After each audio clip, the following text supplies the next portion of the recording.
Good afternoon, ladies and gentlemen. You're listening to Financial Survival and sponsored by Discount Gold and Silver Trading. I'm Melody Cedarstrom, and today is February 2nd, 2009. And, of course, the old Greyhound Phil saw his shadow today, so we're going to have another 6 weeks of winter. But the past 6 weeks weren't too bad, so maybe it won't be so terribly, awfully, anyway, if there is such a word. Anyway, thank you for joining us this afternoon. It's Monday, and thank you for joining us. I'm Melody Cedarstrom. You're listening to Financial Survival. I'm still giggling over the football game last night. So anyway, visit our website at discountgoldandsilvertrading.net, discountgoldandsilvertrading.net. And, folks, if you have questions for the program today, you can email us at discountgoldandsilver@yahoo.com, discountgoldandsilver@yahoo.com. So we got some questions that came in already today, so we'll get to those in just a little bit, and go ahead and send them in for the balance of the program. If you would like a complimentary issue to the International Forecaster, you can call us on the 800 number, 800-375-4188. So let's gold today. They sort of hit gold a little bit today, more than I would have liked. But let me just get to my screen here. Gold right now in spot is down $23.40 at $904.70. We have silver down 30 cents today at $12.40. We have platinum down 19 at $9.73, and we have palladium up $2 at $1.99.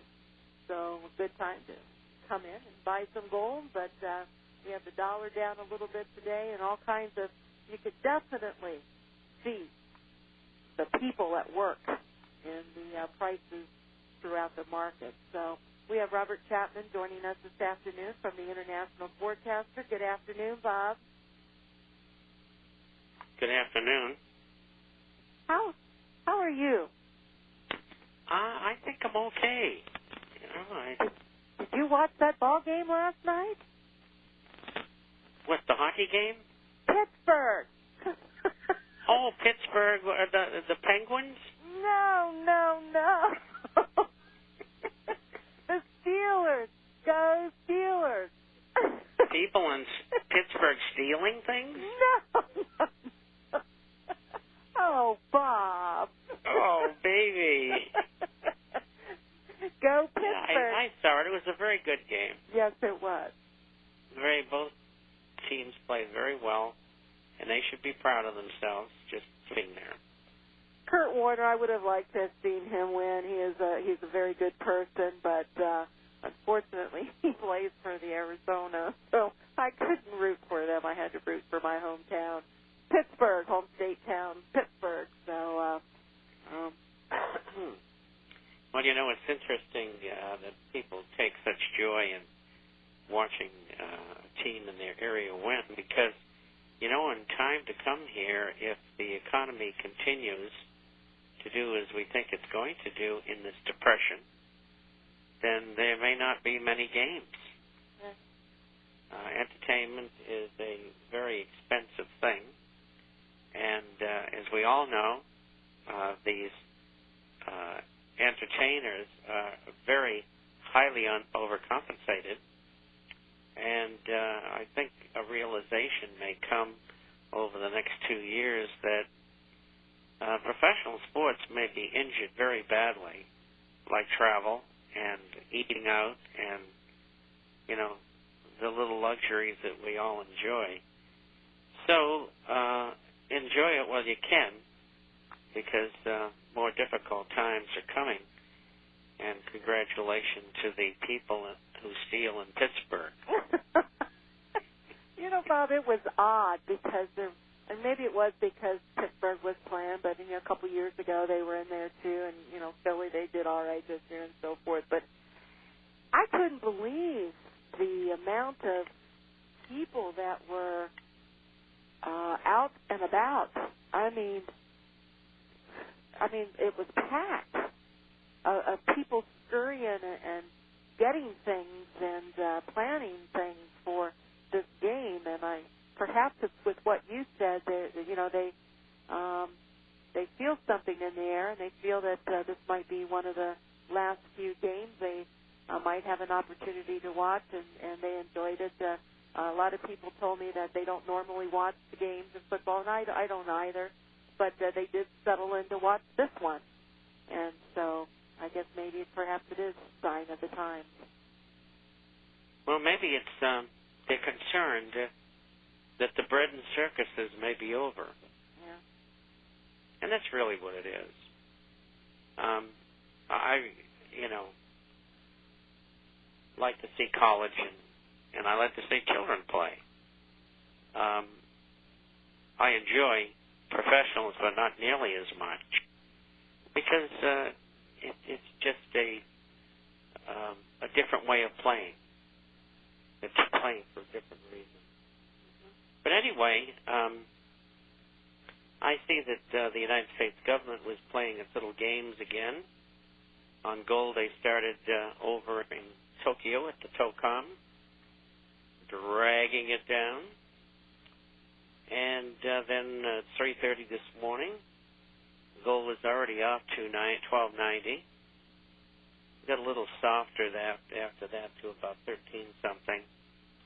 And then Comet gave it the whammy to -20 on the outside month, but rallied back to about a -7, a little less than that, but it was about a -7, a -10 for a while, and then it started to break back again to losing, and as Melody said, we were looking at a -23.40.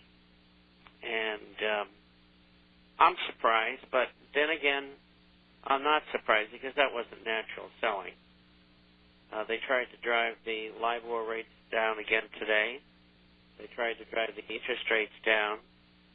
The British pound was crucified again. And I don't know how it ended up, but early on I saw it off 0.0371, which is almost 3 3/4 pennies at about 141.5 in round figures. And what did the USDX end up doing? I'm showing it at 86.05. And that is? Actually down 0.14. Well, I'll tell you, something else must have gone up big time. Yep. Because the yen was up 0.0092. The euro was even the last time I looked.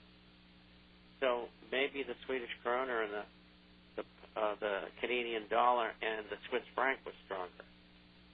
But I'm surprised. But the dollar is, or I should say the currencies, are really divorced from gold and silver. I think that cord has been cut. I think that gold is acting on its own. And one of the things that tells me that is that the value of the currencies, this is all of them, continues to fall against gold. Of course, in different currencies and different amounts. But that's why there's so much fiscal demand throughout the entire world, particularly in Europe.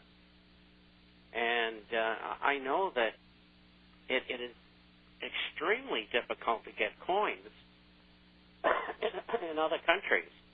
And Americans are buyers, but they're not big buyers. They're just not.